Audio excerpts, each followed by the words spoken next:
and welcome to Conversations in Close Protection with your hosts Chuck Randolph and Chris Story. Our goal is to engage the greater protection community, inspire innovative thought, and as always, continue the conversation around all things close protection. Let's see what the guys are talking about this time.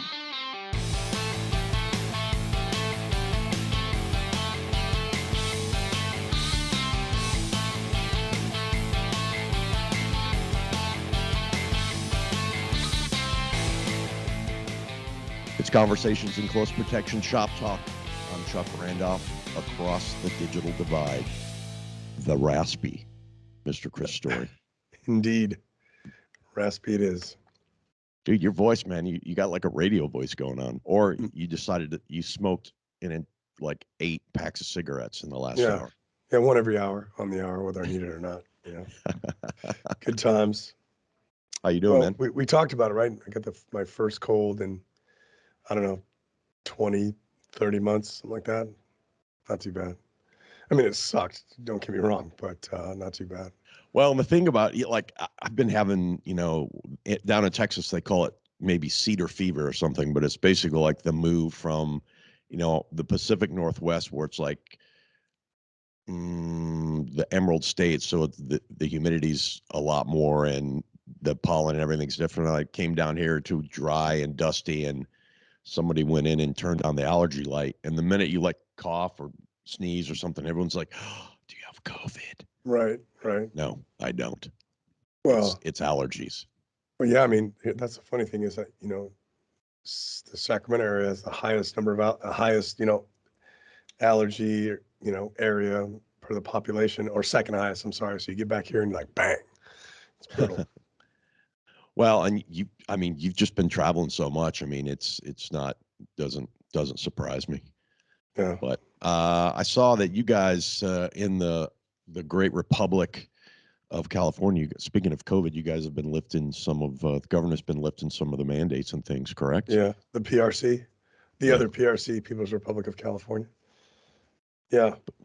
I mean, it's funny. It's like, the political pressure, nothing to see here. The president has solved the problem. The governor has solved the problem. Nothing to see here. We're good.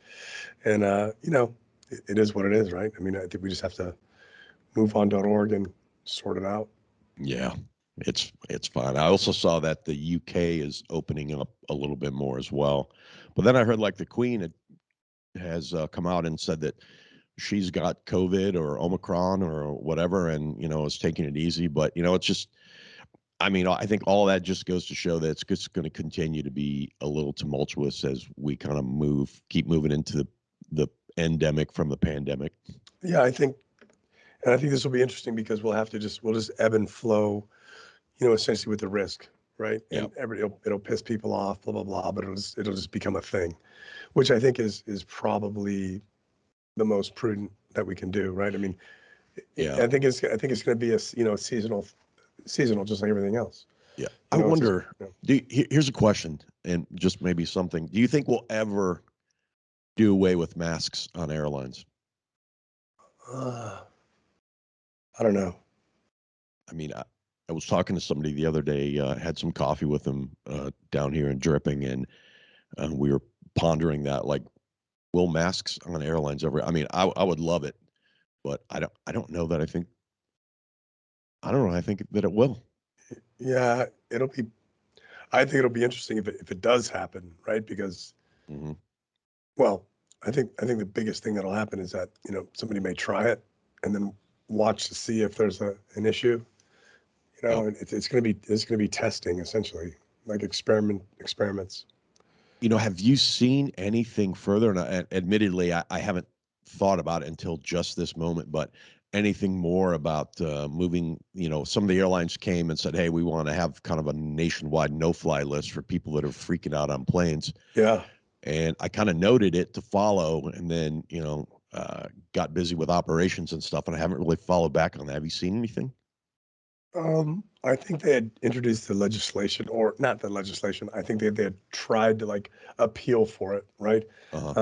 Because there was such a significant amount of people, clacking off, as we had discussed, right? We said, hey, number one, the numbers are going up and they were like exponentially higher than they were. And then we just expected that to happen as travel opened back up.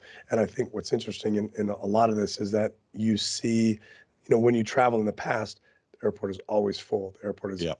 always jammed. Now it's in ebbs and flows. Like it's full when all the aircraft leave, and then it empties out, and then it fills up again and empties out, right? So we're still not back to 100% travel. And so I think with the, tensions of just freaking, what do you call it? Normal airlines travel and people getting back and people being around other people and you wearing a mask, me not wearing a mask, it's going to continue to be an issue. I'm not sure that they'll, you're being an asshole on a no-fly list will, I'm not sure that'll happen, but I would say that I would imagine that companies can ban you. Yeah, and I wondered if that was more of a precursor to also one like, hey, we're throwing down the yellow card, as the soccer or football, world football folks might say, right? To let people know, like, we're not going to tolerate this anymore. So right. If you're going to be an a-hole, you're going to get you're going to get on a list or something. But right, and I don't see. I mean, you have the right to refuse service to anyone. So if you're going to be an asshole, like, oh yeah, cool. I'm trying to book my flight online and it just won't let me do it. Yeah. Not today. What's happening? Yeah. And then next thing you know, like I broke my computer, or I assaulted my coworker or something. Yeah. Just it's all interconnected. Right. Well, then you're headed to Spirit Airlines or whatever, where you have to stand the whole time or whatever it is. Cattle class airlines, welcome. Stand and hold on. Yep. C-130 Airways. Or you log in. Yeah, you log in. They send you to Greyhound. You're like, what is happening? I don't. What? Oh, this man. is bullshit. Yeah. When's the last time you took a bus trip?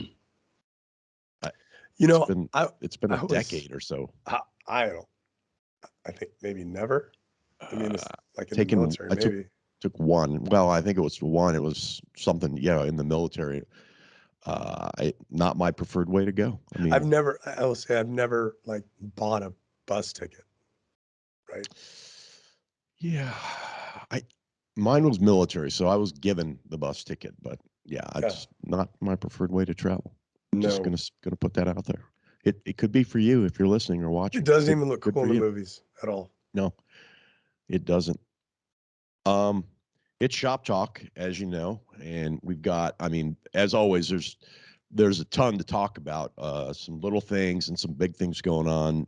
Chris, one thing I just popped in as a reminder to folks is, 3G networks are going to be going down. And I just pulled this up, so I'm going to read it. AT&T has indicated they're going to shut down 3G in February. Verizon says they're going to pull the plug in December. And I think T-Mobile said March. Sprint will go March.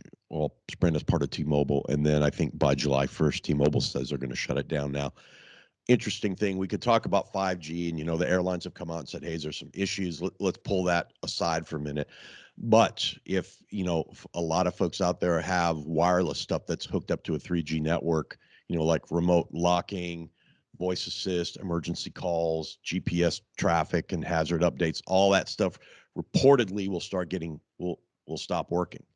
So I think and you can definitely go out, and there's tons of articles out there, but if you're a protector or if you're a security driver, especially, I'm sure you've already thought about it, but it's probably worthwhile to do a little research and see how will this affect my equipment?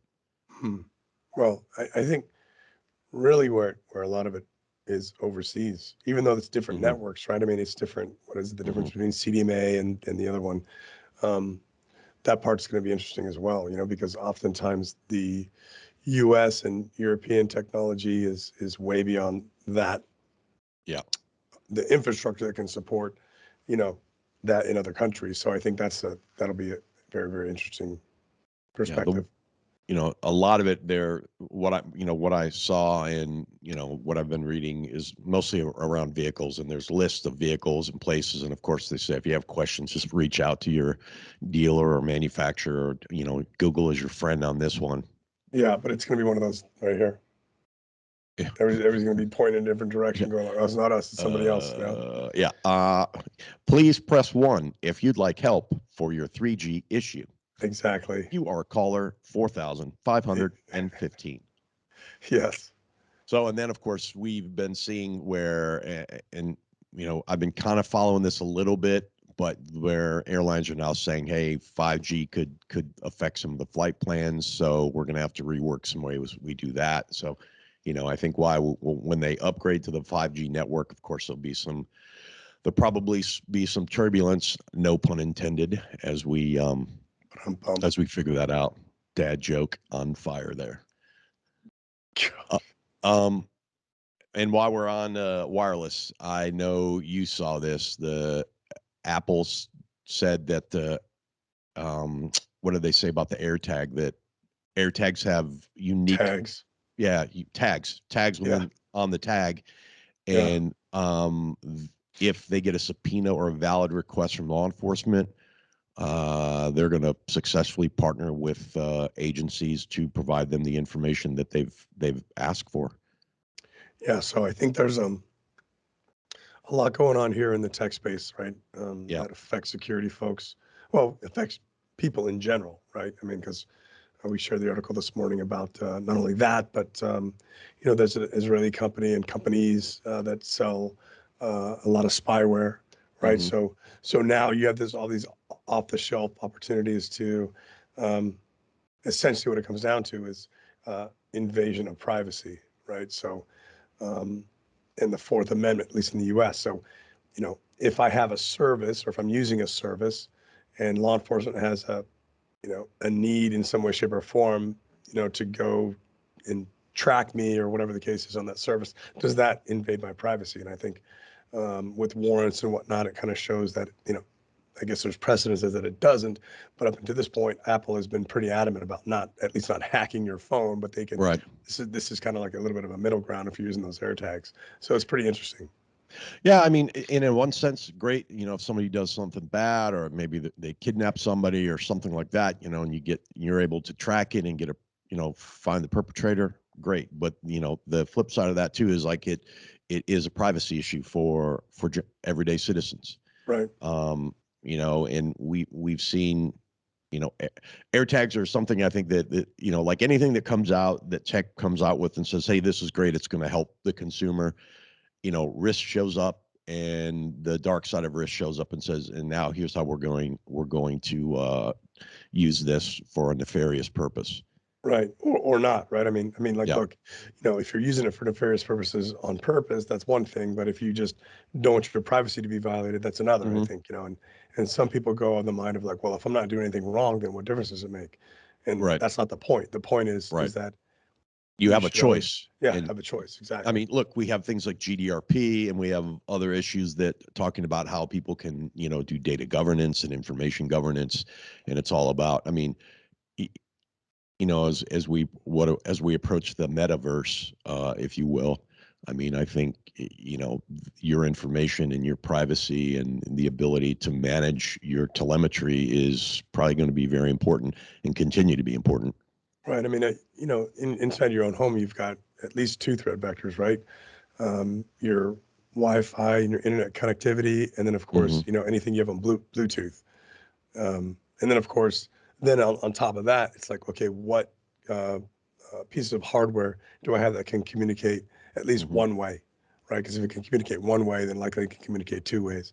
So you're just trying to understand what that is. And I think, yesterday I connected my receiver to the internet, and I'm always like not wanting to connect my internet. And so I'm, you know what, it's a good idea is that maybe I should write down just as a list, right? Not make it really tech heavy, but what devices in my house can communicate, right? Not with each other, but just at all, right? And so, okay, I got, laptop, iPad, receiver, television, and then you're like, okay, well, that's not that many, right? But if you go then refrigerator, oh shit, and then your dishwasher, and then you're like, what is happening? And if you have family in the house or friends, I mean, a lot of folks like some of the assessments I've done, like, oh, my stuff's locked down, but you let your kid get on Schoology on your work computer because it's easier, because you know how to use it, and all of a sudden you're relying on a connection or a VPN through a school portal that may or may not be right is secure. So, or yeah, your microwave is connected to the internet, so it can automatically download recipes. Right. Yeah. So it's just interesting to have that understanding of what it is in your home that can connect. I saw yesterday I was doing an update, and my cable company, or which provides the internet, says, "Hey, we now offer you an extra, essentially, network for your guests to sign into. It's free," which always makes my freaking is a red flag to me. Nothing is But free. exactly. So I read it as, so we can track your guests, but you don't have to give them access to your network, which, essentially can compromise all those other communication tools. Actually, what's free is this podcast. This is true. This is true. And But also the dad jokes that come. Yeah. Oh, hey, within it. Come for the information, stay for the dad jokes. But you're right. I remember back in Seattle, our provider did the same thing where they're like, look, we now want to string all these. We want the ability to string off of your device to create a separate mesh network that anybody who's part of our larger consortium can now have the ability to connect to. It won't do anything to your network. We're just going to, and I was like, nope, Right. not at all. Right. Well, it was interesting because when we had Andrew, his last name's evading me, but from the UK talking about that, he said, "Hey, have a separate network for everybody else, right? But you have to be in control of that network, right? And you know what it is." And I think, just simple measures like masking, because you've got a network. Every handheld device is a network finder. If I know you live in a neighborhood, but I don't know where you're at, I just flip my network. Well, see, and figure out, get my Wi-Fi on and drive to it. And this is all important. Well, and there's a couple of folks I follow on Instagram who openly are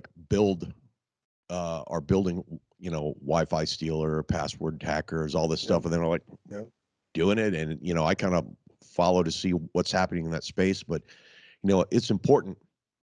We talked about it here before, especially during kind of the lockdown, assessments went out of the roof, and it's no longer just coming into a house and saying, "Oh, you need the number 3 lock standard that is blah blah blah by the NIST standard." That's no longer good enough. Or like, according to this government standard, you need 4 fire extinguishers. Well, you got to start talking about the cyber stuff. You got to start having some understanding, even if it's rudimentary. Because you're right. I mean, the first thing I normally do is pull out my phone or pull up my computer and see what inherent signals are available in this place. Right. And of course that, we just talked about the Wi-Fi network, right? If your Bluetooth is open, again, Bluetooth is two-way, right? That has access to whatever it is that you store data in. So it becomes an issue. And it's interesting, 5 years ago, this was on people's radar, but you're like really, leading edge. Oh, wow, man. Like nobody needs to worry about that. Like, you're crazy. Everybody does. And everybody does now. I mean, it's just, you were just reminding me too, like I need to change the password on my guest Wi-Fi. Thanks for reminding me of that. See, that was free. I appreciate that. Yep, you're welcome. Dude, what was the article that you sent me about the NSO iPhone spyware thing? Okay, so this is pretty interesting. It's a little bit of a longer article. I made my way through like half of it, and as I tie it into the couple things, right? I think it's the Khogiani murder, with the Saudis, and then of course you had the. There's another thing going on right now with the Saudis too, with the PGA, right? So that's highlighted. Like they're like, hey, they're kind of divided, saying that, why go after what the Saudis are offering? It's free money, and other guys are like, yeah, but they do all of these things, right? And so this article kind of highlighted what they had done for this woman in Saudi, and how this, interestingly, most of the software companies that are doing this spyware, most of them kind of point back to Israel, which is an interesting deal. That, when you look at, historically, everybody hates Israel except for if they have got great products, then we'll buy them from you. Yeah. So it's just interesting that in this this woman, she was an activist. I think she was an activist known for helping lead a campaign in the ban on women drivers in Saudi. Anyways, she kind of got something that in her email that said, hey, I think my Gmail account has been hacked. And then she thought her phone might be hacked as well. So she contacted a privacy rights group and asked them to look at her device. And Yep. so they went through her device and they found a malfunction that had implanted an image on her phone. And so it didn't delete itself after it stole her messages. It just kept there and it had the code embedded. And so the researchers were able to identify it. So anyways, it's pretty interesting as you look at like, how was the payload delivered? What happened? And then this goes back to the whole Khashoggi, Bezos, Crown Prince. And once again, the Saudis are involved in a lot of this, and so Yep. Resources and technology and capability. I mean, I think what this really shows is that with the evolution of technology and a couple of dollars, you can do whatever it is that you want to, and this was likely a state actor, and they were purchasing some or had purchased some software to do whatever. But it's interesting, and it just talked about the prevalence of it, right? I mean, now again, another threat vector. Hey, yeah, do you want to be added to our sales list? Press here in your text messages. Text is safe. Press, and then you have no idea what you did. Yeah, I remember where I've seen this before now. Back in, I was scanning through the Reuters article while you were talking about it. She was part of that whole Project Raven issue where there was some U.S. Cyber mercenaries who were doing work on behalf of UAE. So it's really also kind of doing similar things. So it's not this. That's where I'm like, where have I heard about this before? Yeah, this Reuters article you sent me is really worth, and we can link to it. But it's worth reading because, like you say, there's the Bezos issues, there's the assassination, and this is all why you as a risk leader or you as a protection practitioner needs to understand like what's happening in the digital space because it's an indicator, and B, it could show that hey, potential action is about to happen. Right. Well, I think the other thing is that, as you like to say, if you're protecting a luminary, understanding what threat vectors that they may face, right? Not only physical, but digital. And you don't have to know, hey, this is the code I'm looking for. You just have to know that it could happen. And then, reach out to that resource to make sure that the phone is clean and wiped, Yeah. And that's just like she did. Hey, I think something's wrong. I'm not the specialist on this. So she went to the Canadian group Citizen Lab, and then they came back and said, yeah, there's a problem. I mean, same thing if you're in corporate America. Hey, I came back from, country X. My phone seems weird or buggy. Can you guys take a look at this? Or my computer, or, and it doesn't stop with just like, hey, I took my white machine over and now it's good. I mean, it's good to get a baseline on those things, those white devices before you go somewhere, and then take them back and look at them again to see, it's kind of like surveillance detection, if you will. Here's my white device. Here's the baseline before I went. Here's the baseline after I went. Is there any anomalies that we need to consider? But yeah, that's a good article and really well worth your probably 10 or 15 minutes it's going to take to go through this. It is. And I think the other thing that becomes interesting too is that if you look at, obviously, I think that, even before the show, we were talking about, Russia, Ukraine, the Olympics, right? Yeah. Some freaking fantastic articles about information warfare and how the Russians are essentially, just sending text messages to the Ukrainians, like just en masse saying, hey, kill your commander. Hey, give up here, do this. We're coming, send photos. We're going to crush your soul. What's interesting, I mean, Russian information operations, which is also, like in American military, psychological operations and information operations are two different things. They work together, of course. And then within information operations, if you're in the Air Force, the Navy, the Marines, the Army, they all kind of mean a little bit of a different thing, but most of them have a digital and more of a human side to it as well.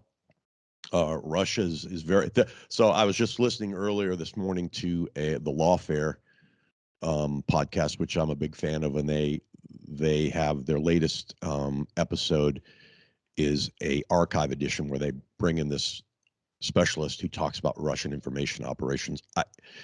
Obviously this is Conversations in Close Protection, but I highly recommend that podcast as well, because they talk about it in terms of like placing it in the right context of what's happening now in Ukraine. I mean, we're massing at the border, and there's a bit of an old school, who's going to draw first.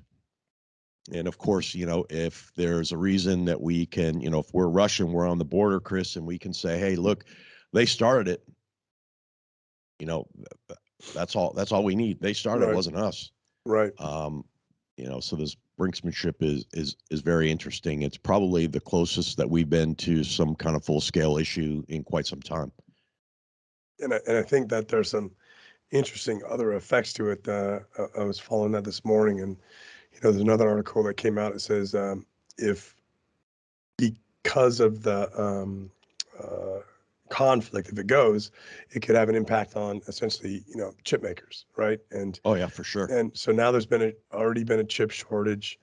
It's supposed to be correct. It's slowly coming back. Supposed to be corrected by 2023, but not that they make chips in the Ukraine, but a lot of the ingredients or components to make those chips come out of the Ukraine. I think it's like 90% in some cases. So, if you think about it, that's a lot of leverage, because that's a global issue now. Like it affects anything in technology. So, hey, now I've got an interest. Now you can tell me all the sanctions you want not to invade, but I can also hold everybody by the short hairs if I need to. Well, and part of information operations is protecting your own network while disrupting another's network. So, I was thinking this morning as I was walking the dog about, the impending conflict, whether it will happen or not. And, who knows, by the time this airs, something may have cooked off, hopefully not. But hey, look, we're Russia. Let's go ahead and strike with some cyber or digital or technical to the U.S. that will have them focus on this problem, and then why we pull a little bit of a sleight of hand over here and do a quiet invasion or insert some mercenaries to, green-faced men to do some disruption behind and within Ukraine. But all this stuff comes into play because it's much cheaper to say, hey, look, we're going to hit some denial of service actions, or we're going to bring a couple networks down, and then all of a sudden all the news is focused on the fact that we can't get on Facebook for the day, or the power grid is maybe going off for a little bit, and then while we look away, something happens. The shiny ball, and it's definitely three-dimensional chess, not checkers. Yeah, and that's not us being cheeky. I mean, that's just that's reality. That's the way it happens. I mean, it's no longer like. It's no longer, I guess, like Red Storm Rising for the old Tom Clancy book. It's like Red Storm Rising with a digital, overlay on it. Well, a digital and economic overlay, right? I mean, because if you look at, China makes a lot of the semiconductor stuff comes out of China, right, in Taiwan. But a lot of the components, right, come out of the Ukraine. So, so now we've got this digital / global economy technology piece in a what people go, most people are like, why do we care if Russia invades Ukraine? Well, suddenly it's a lot larger issue than it seems on paper, Well, and it's one of those things you got to look at it, and on the surface you can say invasion, soldiers, there's going to be a toll on human on human life and all that. And by the way, that's the most important thing that we would be concerned about is the loss of life and what it would mean to people and, just regular people anywhere. Beyond that, you look at like everything and the interconnectivity of it all. You're right. Like, hey, China's probably not super hip on, and by the way, if you look at Russia and China, what they have in common, they're both communism. So you surely, China's watching Russia and saying, what's happening here? And could we repeat this in other interests that we have around the world? Or is this a bad idea? Right. Russia's, likely, as I think as we're recording this, the Olympics are winding down. Likely they've been asked, like, please don't do anything until the Olympics are over. We're trying to put on our best face. Right. But now, now that it's over, it could be game, it could be game on. Right. And then you see essentially the feeble global response, right? Well, if you do something, we're going to do something too. It's just like, okay. So we'll see. So I'm a big fan of another podcast called Uncommon Knowledge, and they get some fantastic folks on there. I don't listen to everyone, but they get some fantastic folks on there. And the last couple ones, they've had some really great folks. The last episode, they had a historian on, and he really like put some things into perspective, at least for me, in terms of thinking about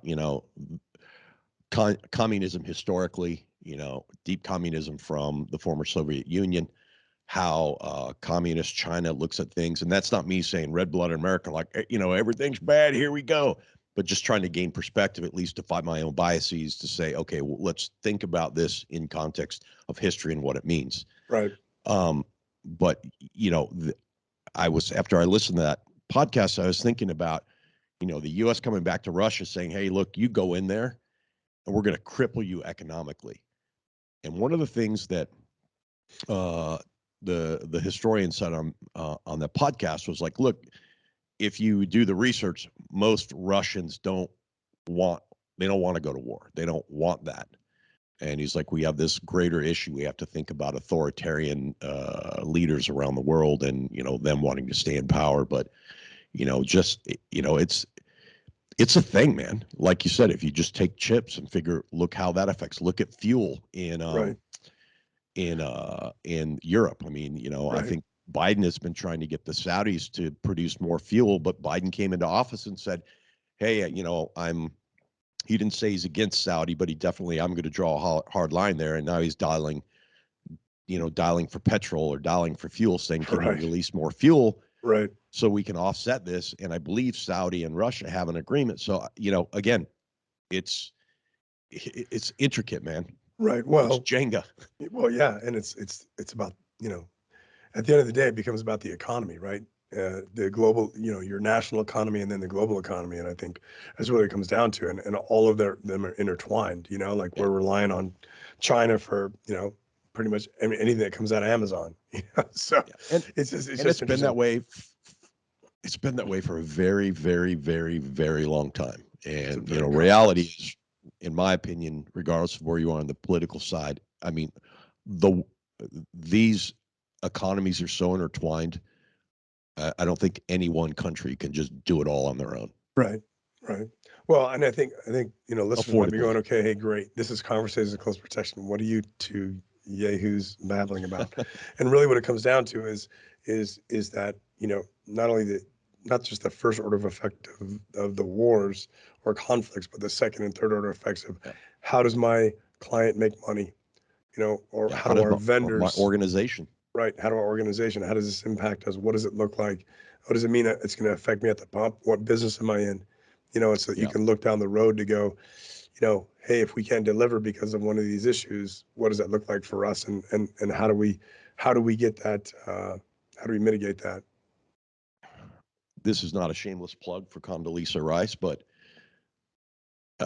highly recommend picking up Political Risk and having it in your library or reading it, because you're right, Chris. I mean, it affects the folks that we protect. It affects the organizations that we lead.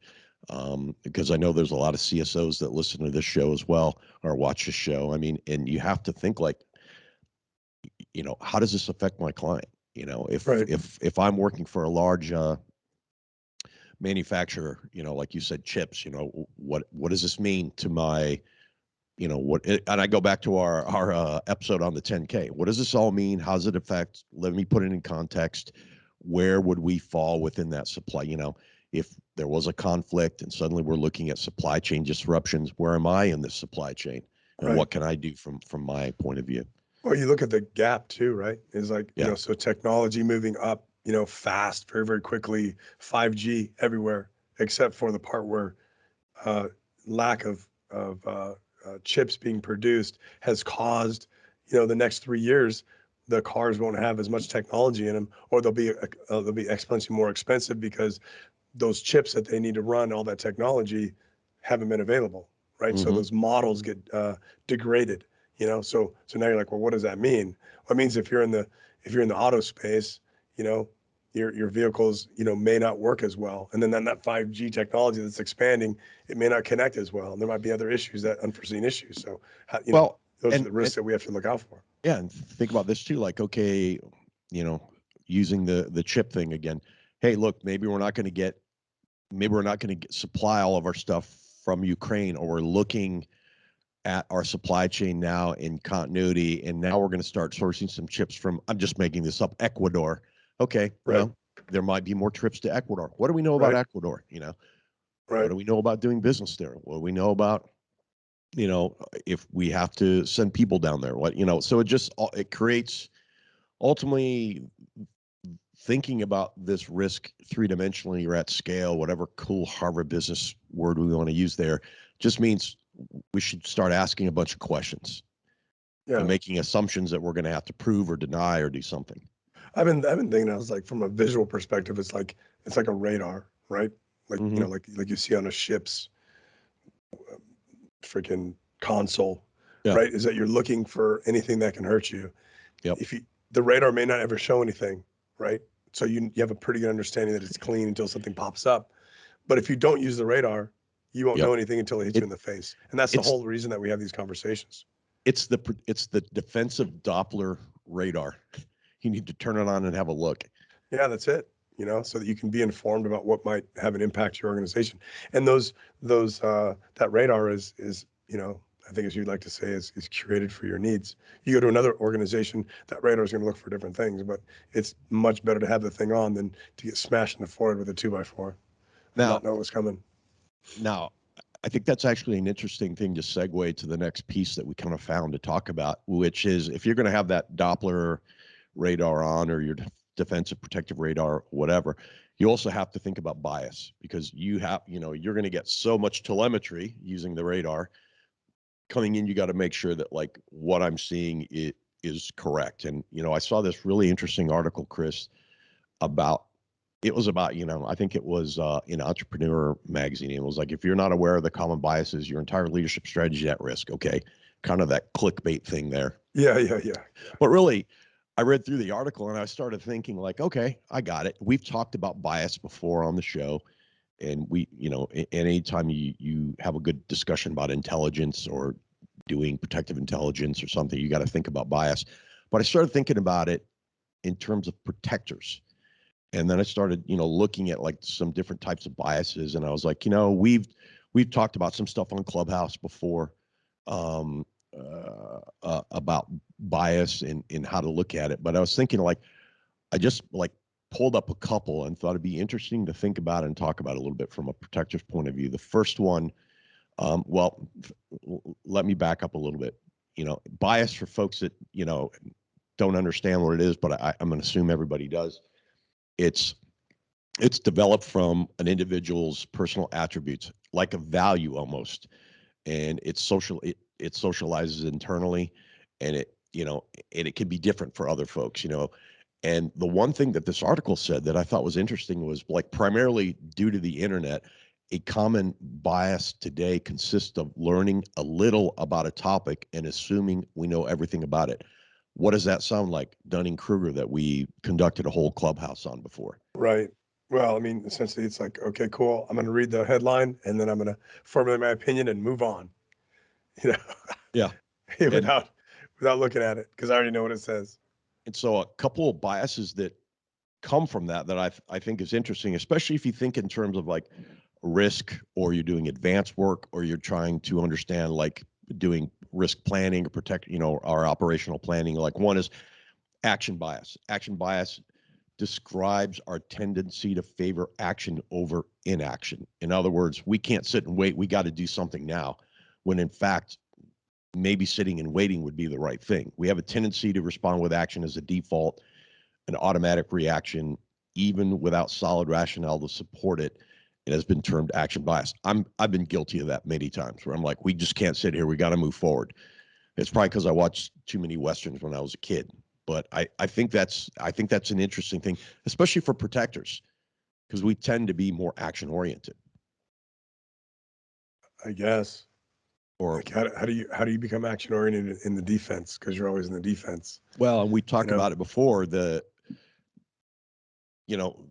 concept of, some people, they look at protection and they want it to be a tip of the spear thing, Right. because maybe of where they've come from before, Right. and they bring, and you bring the cultural bias or your tribal bias with you, and now I'm in a defensive or protective mode, but I'm still trying to be that tip of the spear. So we got to go, we got to do this, we got to do that. Right. When in fact, right. let's just sit and wait and let something develop.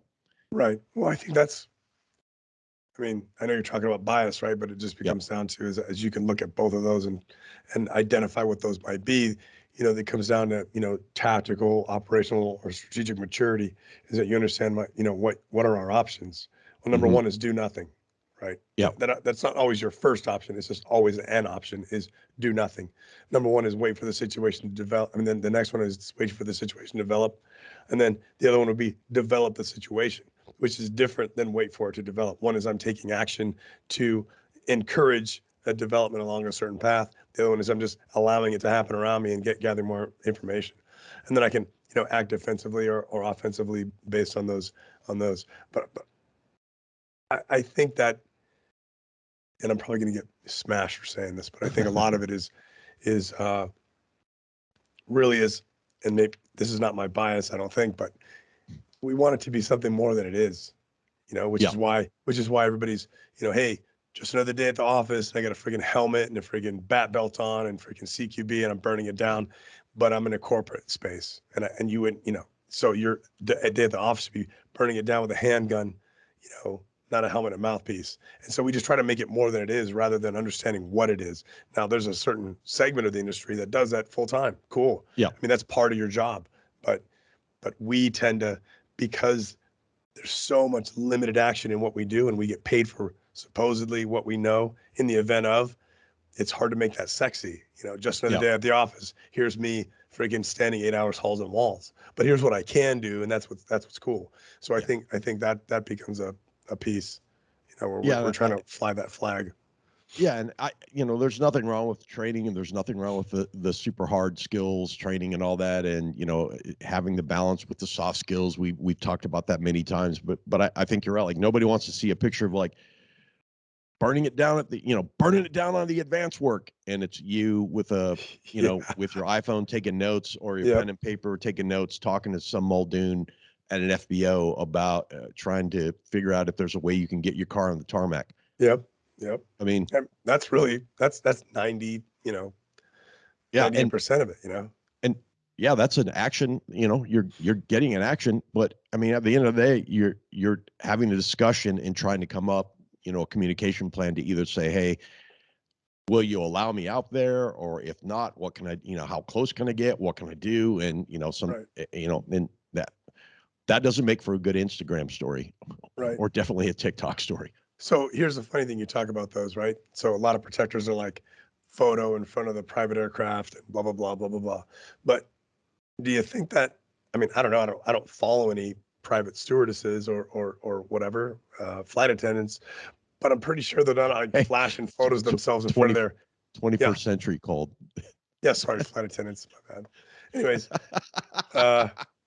I love you, dude. But I'm pretty sure they're not like selfie G5, selfie G6, selfie whatever, right? They're like, hey, this is what I do to go to work, So it's just funny, that whole like protector culture and what it looks like. Yeah, anyways. That's we probably need to devote. It's been a while since we did a show on culture. It'd probably be good to do a show on the many cultures that make up protection and risk folks. Yeah. Another bias I thought was interesting that I was inspired from to do a little research was confirmation bias, which is It's a cognitive bias. It involves favoring information that confirms your previously existing beliefs or biases. In other words, I see something, I had this before, it must be that way again. Right. Right. I've seen this before. This is the way it's going. Yeah. Yeah, that does. And sometimes you're right, sometimes you're wrong, but I think, that maybe leads itself to like jumping to a conclusion that may or may not be true.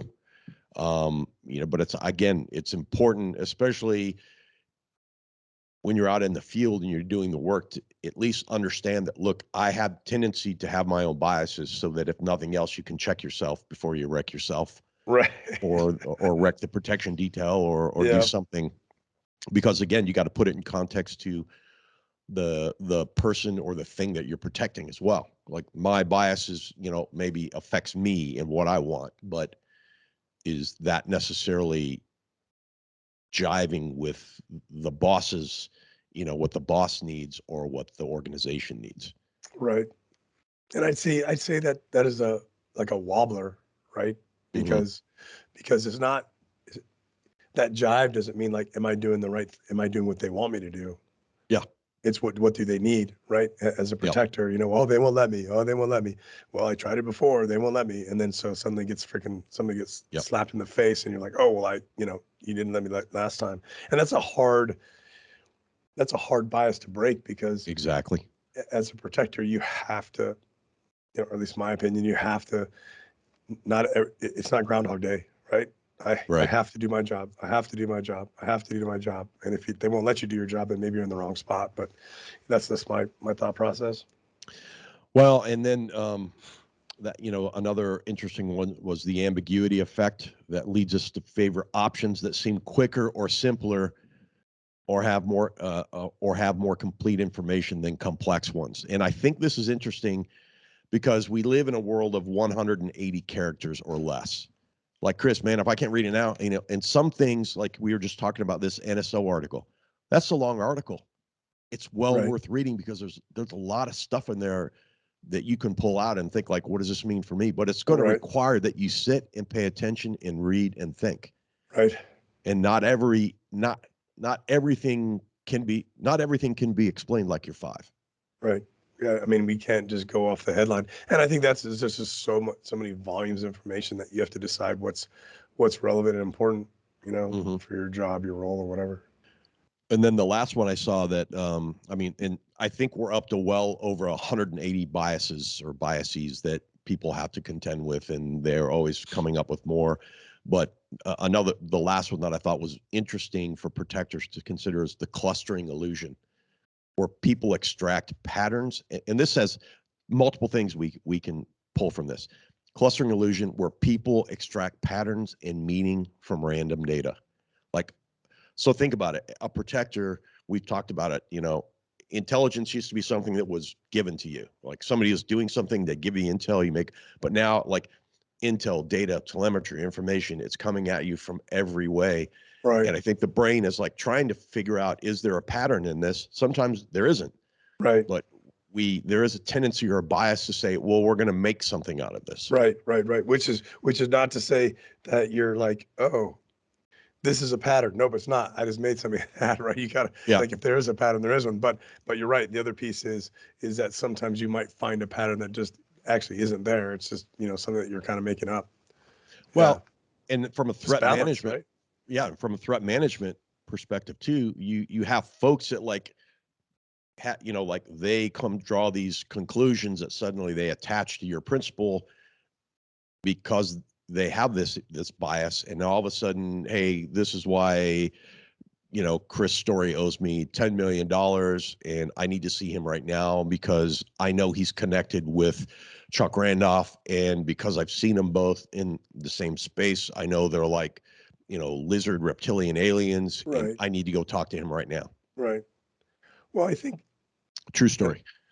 I'm sure, right? But I also think that on the flip side, there's role bias as well, right? Yeah. So where which is positive and negative, where you're assumed to see everything as a, the scariest environment imaginable because you're a security person, right? And you've got to do a lot of work to make sure that you understand that you're not just running around with your hair on fire all the time, and not everything's like a level 7 risk.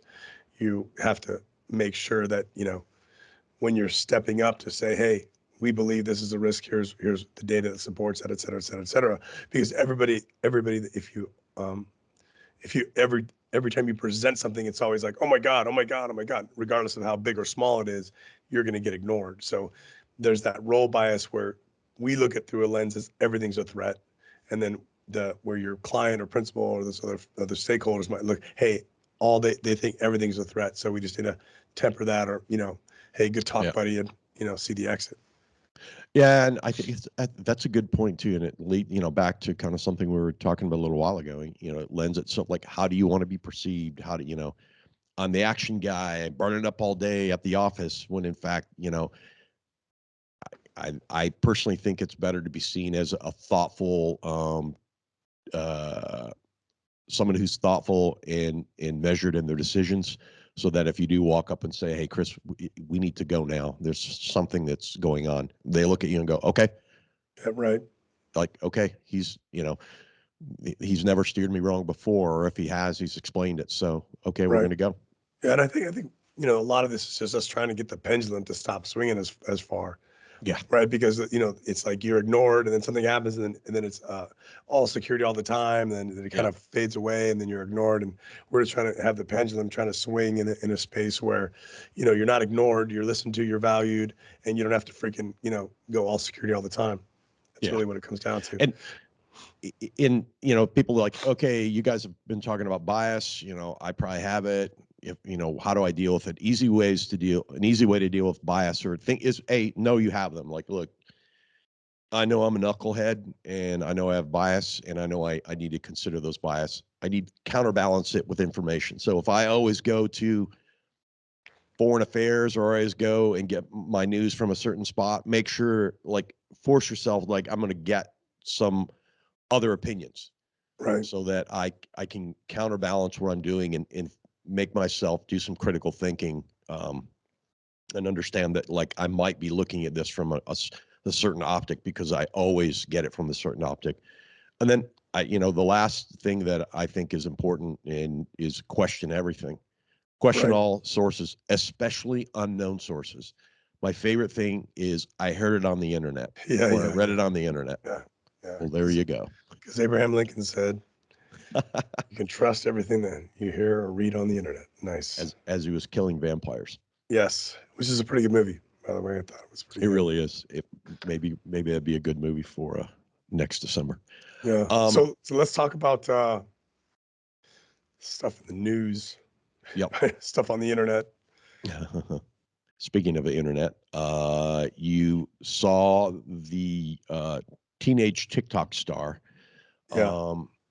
Her father, what's her name, is Ava Majuri,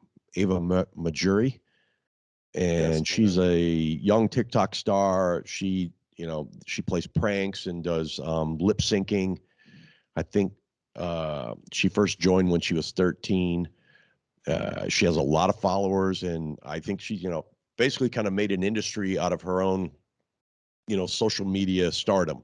Right. And there was an issue where a gentleman named Eric Rohan Justin, this 18-year-old student who lived in Maryland, took a liking, and an unnatural liking to her, showed up at her house, and ultimately was shot by the young lady's father, who was I think a retired police officer.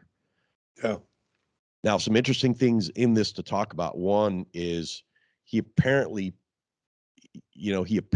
paid some of her fellow classmates some money, or they, trying to get her phone number. They also sent him some photos and got paid for it. Right. Her mom and dad allowed her to sell 2 pictures of herself, decent pictures, for $300 for the photos. And then, spoiler alert, he immediately started asking for explicit images. Right. That went south. Right. And I think the other piece in there is that he had sent hundreds of messages. Oh, yeah. To her, which is kind of like, okay, all the other stuff, all right, cool. But hundreds of messages would be I guess even depending on the timeline, even 100 messages might be enough, might be a bit much. But I think what it shows is that, with those, undue or unwanted attention, especially to a preteen, or really, we wouldn't say preteen, we'll say anyone, right? Or I Yep. guess she's a teenager, to anyone, and what that should look like. And it kind of really shows there are a lot of indicators that the relationship wasn't healthy. So really it just kind of gives you a little bit of a roadmap to say, okay, great. At what point could we interdict in this, so it didn't come to that physical altercation, but also where you involve law enforcement, you involve other folks. Maybe you shut an account down. I don't know if $300 is worth it to you. You block somebody. You have to make those decisions, because blocking somebody takes away their ability to communicate, Yep. which might escalate. But again, there's a lot of things to consider within that. I think it's just an interesting case. Well, and in the actual incident was back in July, but it continued to escalate. He went to he went to fellow students, and they sold information and sold pictures. Again, we It's go back crazy. to the whole metaverse, and now, hey, I'm going to go to Chris's neighbor and say, hey, I want pictures of him. I don't know if they then told her that, hey, this guy asked me to take a picture of you and sell it to him. I mean, I'm not sure they were friends if they did it.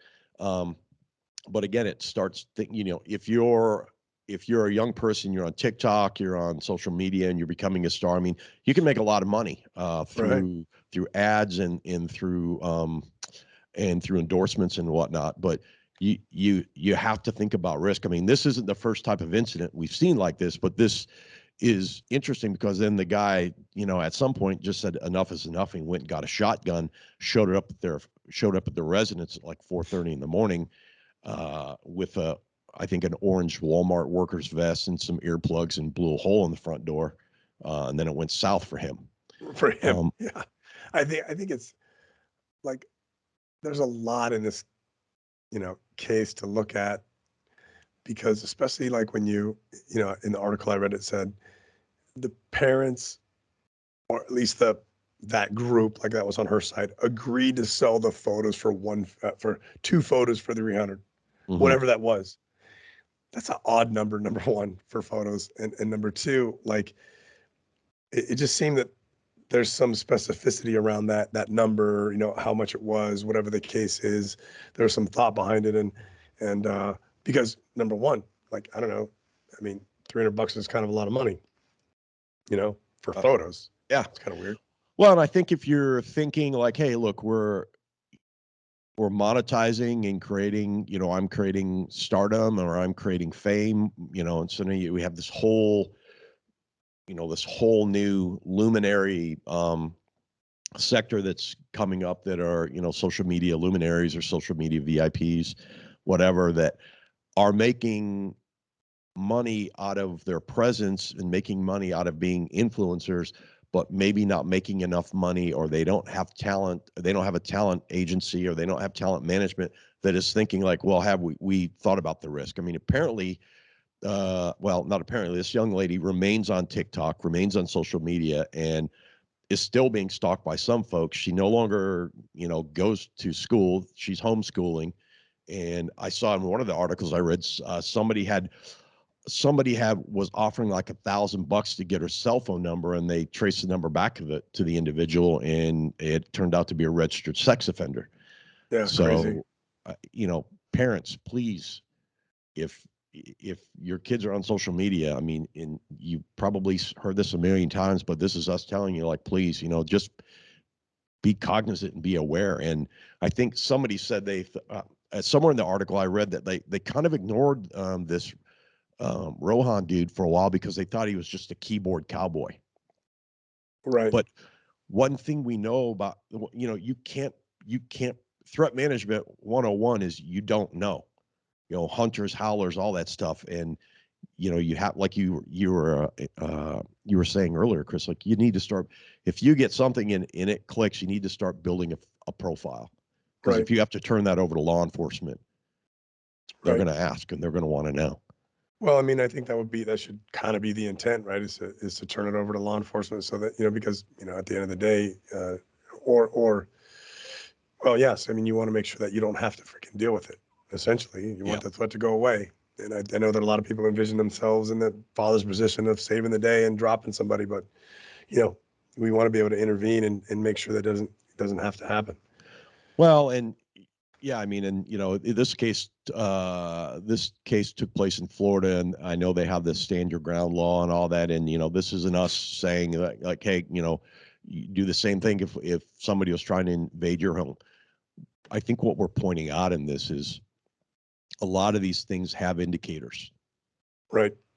and you can watch these indicators and know when to like get law enforcement involved or know when to call somebody, or if it's your own if it's your own kid or your own relative or your own friend or something, ask questions. Right.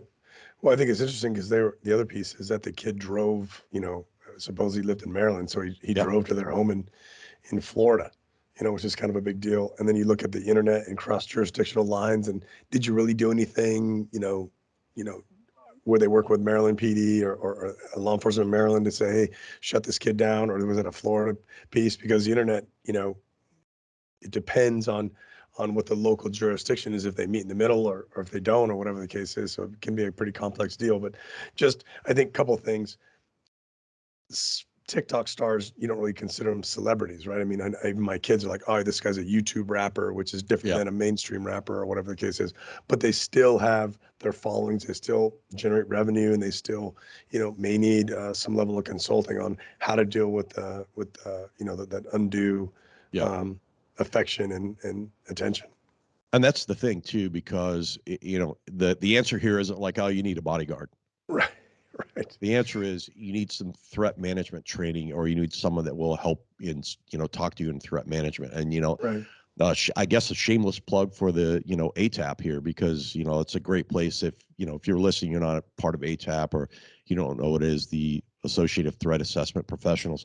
Well worth having their website in your favorites and going out and seeing what kind of courses and stuff they have, because, threat management is a big deal. And I think you're right. For a lot of these, like YouTubers, grammars, TikTokers,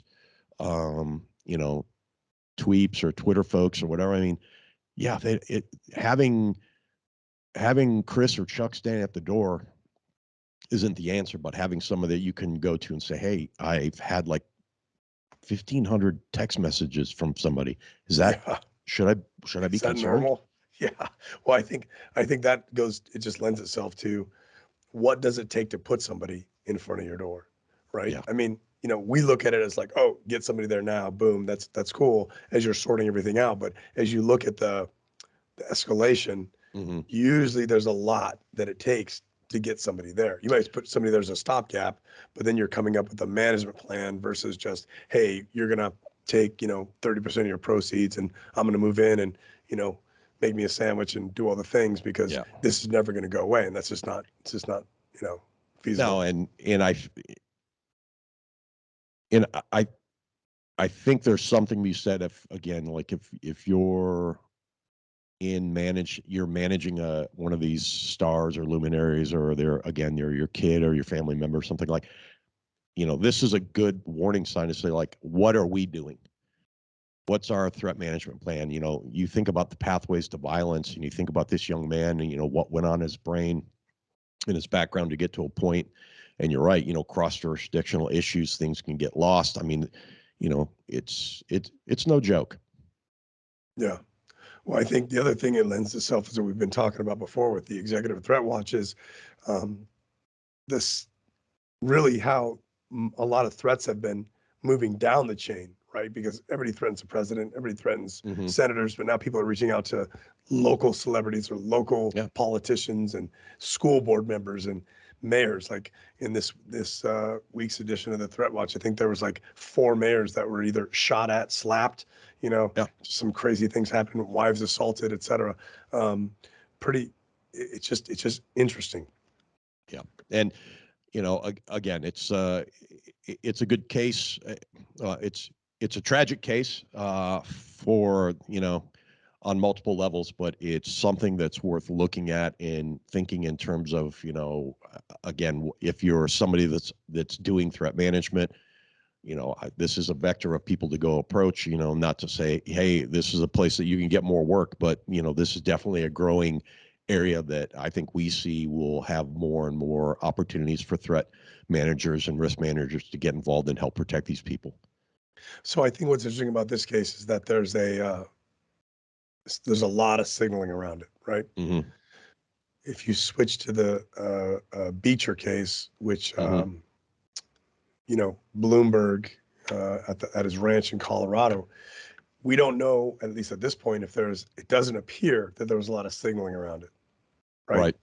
So, that's a point where, I think you hear me always talk about, like, okay, great, there's lots of white noise, then there's actual threats, there's a lot of threatening language, but they're not actual threats, right? Mm-hmm. And then you've got something like this that comes out of nowhere, right? Where this guy just decides to, clack off and he Yep. has a target and he goes and does his thing. And I think that's going to be an interesting case to look at because it in some way, shape, or form, he knew where Bloomberg's ranch was. He, drove down there, ran through the gate, did his Mm-hmm. deal, and then was able to kidnap somebody from the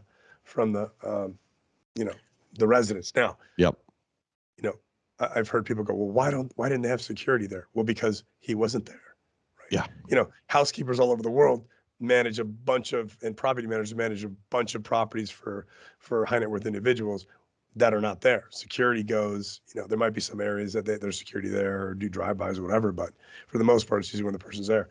But it is interesting that he rolled this lady up and they're able to find her. But I think one of the crazy things is, this is freaking crazy, is he kissed the lady, the housekeeper, Edinger, and told her that he would not hurt her. And then he made her sleep with her head on his chest and her arms around his waist.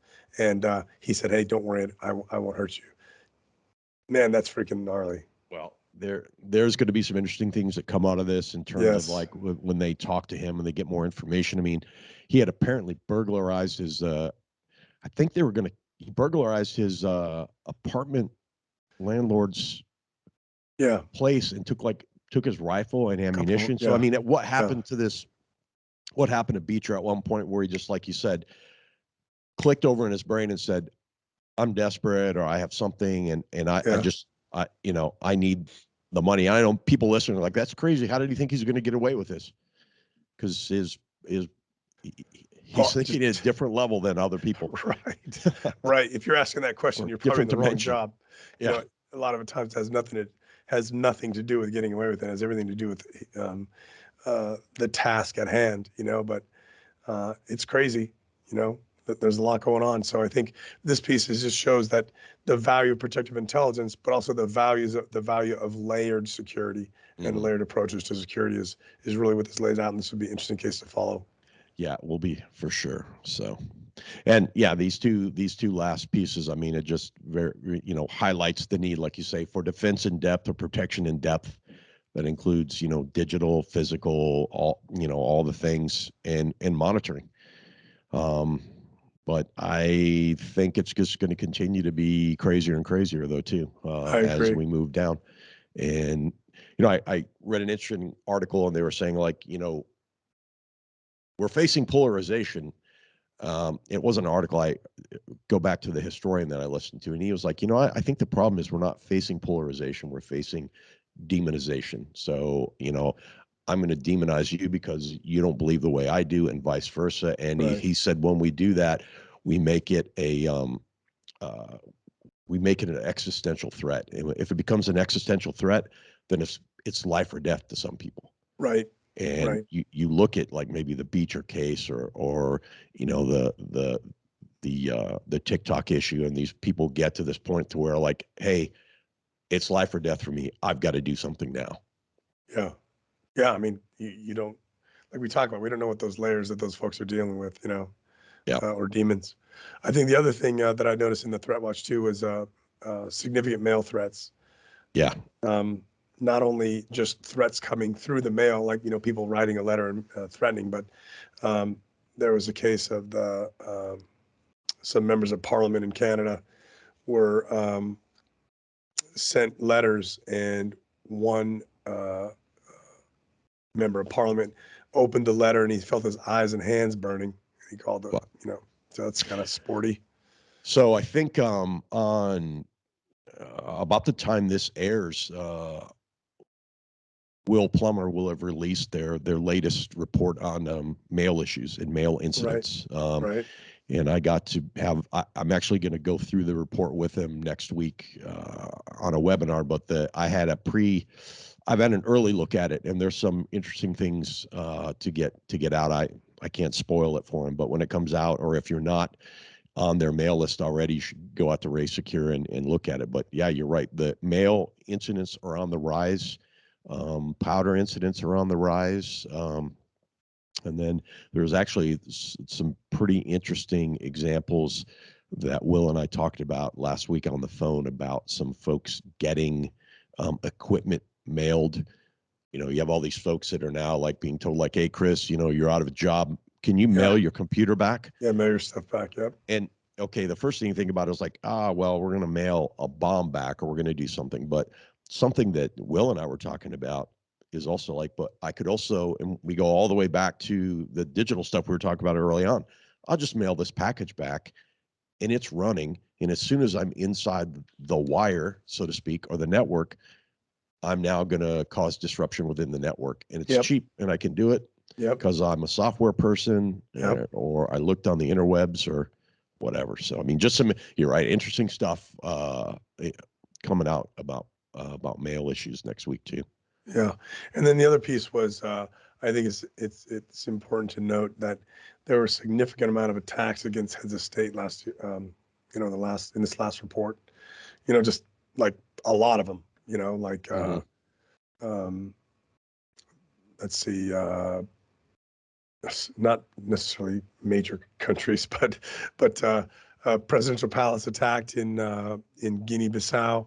11 people, 2 presidential guards, 4 civilians, 4 assailants killed in more than 4 hours of gunfire. Kind of a big deal. India, that was a chief minister, but prime minister in Libya, interim prime minister, he was shot at his vehicle. Just a lot going on, So it's getting pretty sporty out there. And I think how does this affect protectors if they're not, well, I'm not working with a head of state. Well, a lot of this has to do with, what they've said or what they haven't said or their stance or whatever the case is. So, as the threat reporting came out, is your principal vocal? Is your principal not vocal? Each of those, about, do they have stances on what's going on around them?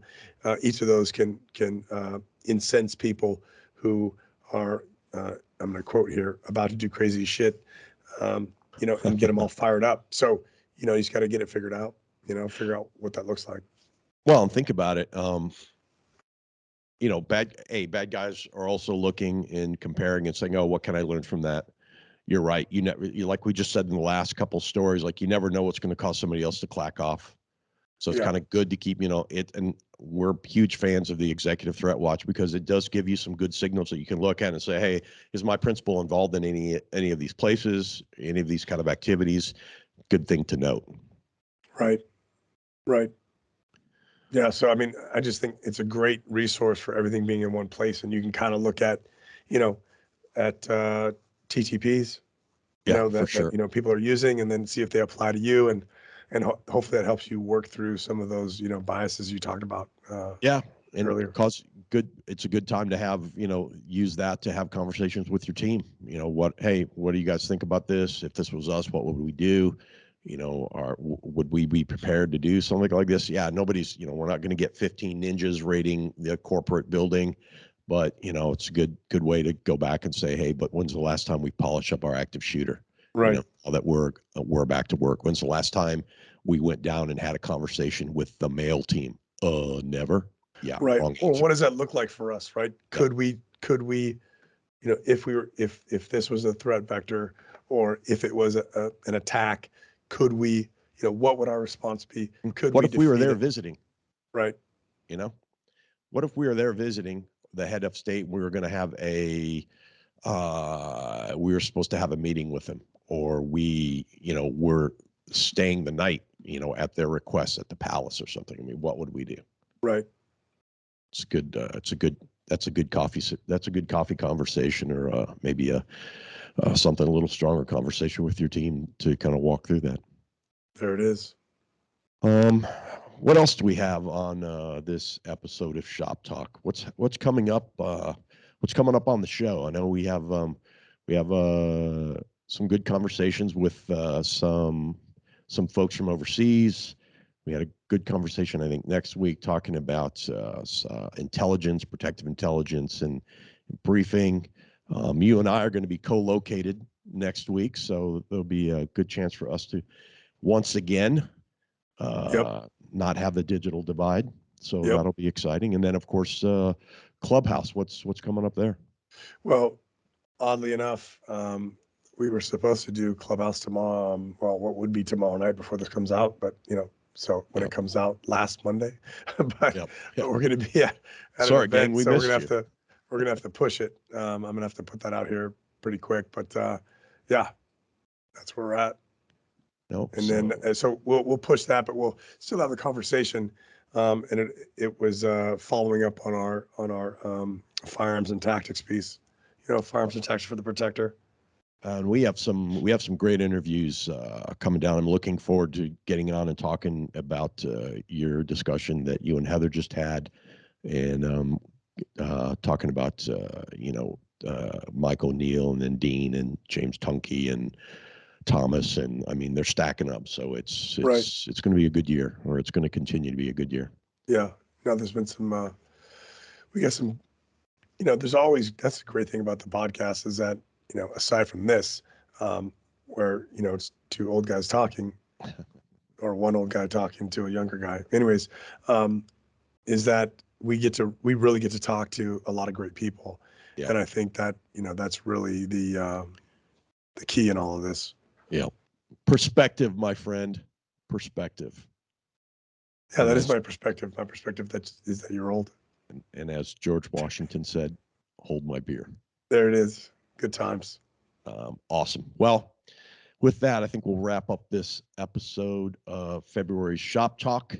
As always, this is Conversations in Close Protection. My name is Chuck Randolph, and across the digital divide, the raspy George Washington himself, Mr. Chris Story.